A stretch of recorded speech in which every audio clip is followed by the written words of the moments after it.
एक प्रश्न और है, देखिए एक प्रश्न ये भी है जो प्रश्न परीक्षा में बहुत बार पूछा जा चुका है और पूछा जा सकता है, ठीक है, तो इसको देखना बहुत जरूरी है, समझना बहुत जरूरी है।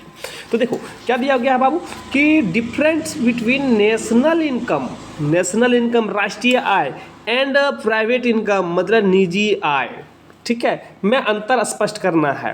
राष्ट्रीय आय और निजी आय में अंतर स्पष्ट करें। राष्ट्रीय आय और निजी आय में क्या अंतर है उसको आपको शो करना है, दिखाना है, बताना है, लिखना है, ठीक है। आइए हम लोग इस प्रकार से इसका आंसर लिख सकते हैं।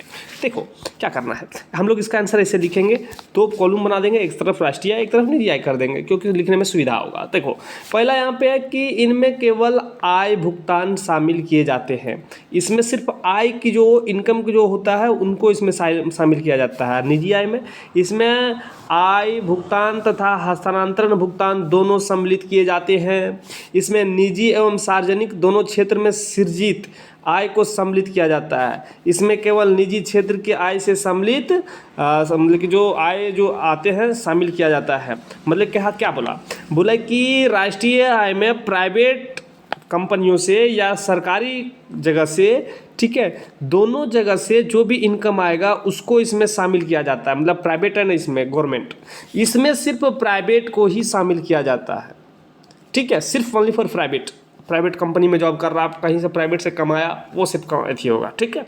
इसमें आप कह सकते हैं कि एक दिहाड़ी मजदूर इसमें आप कह सकते हैं, इसमें एक सरकारी कर्मचारी इसमें कह सकते हैं।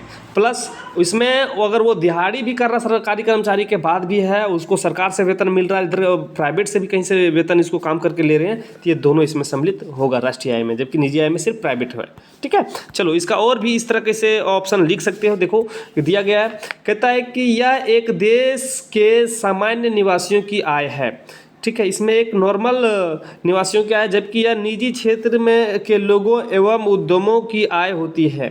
इसमें पहले भी बता दिया गया है कि ये जो होता है सामान्य आय कहा गया है सामान्य निवासियों का, जैसे कि हम लोग से जो टैक्स लिया जाता है उससे इसको पे किया जाता है। ये निजी क्षेत्र के लोगों एवं उद्यमों की आय होती है। ये जो निजी क्षेत्र के लोग होते हैं, प्राइवेट कंपनी के लोग होते हैं, प्राइवेट लोग जो होते हैं और उनकी कंपनियाँ जो होती हैं उनकी आय होता है। इसमें राष्ट्रीय ऋणों पर ब्याज शामिल नहीं किया जाता है। इसमें राष्ट्रीय ऋणों पर ब्याज शामिल नहीं किया जाता है। और इसमें क्या होगा कि इसमें राष्ट्रीय ऋणों पर ब्याज के भुगतान को सम्मिलित किया जाता है, ठीक है, इस प्रकार से लिखेंगे। आगे देखिए एक और पॉइंट आप इसमें जोड़ सकते हैं कि राष्ट्रीय आय मतलब कि national income is equal to घरेलू साधन आय प्लस विदेशी से प्राप्त शुद्ध साधन आय, ये सब इसमें कहलाएगा। जैसे कि होता है ना, कोई लोग बाहर चल जाते हैं, बाहर में रहते हैं, लेकिन उसका जो है घर इंडिया में है, तो जो भी पैसा भेजेगा तो वो हो गया बाहर से विदेशी से प्राप्त शुद्ध आय, विदेश से शुद्ध आय प्राप्त हो रहा है। जबकि निजी वाला में क्या होगा, निजी में निजी क्षेत्र की घरेलू उत्पाद में से आप देख सकते हैं, तो देखो निजी आय निजी क्षेत्र की घरेलू उत्पाद से अर्जित आय होता है, ठीक है।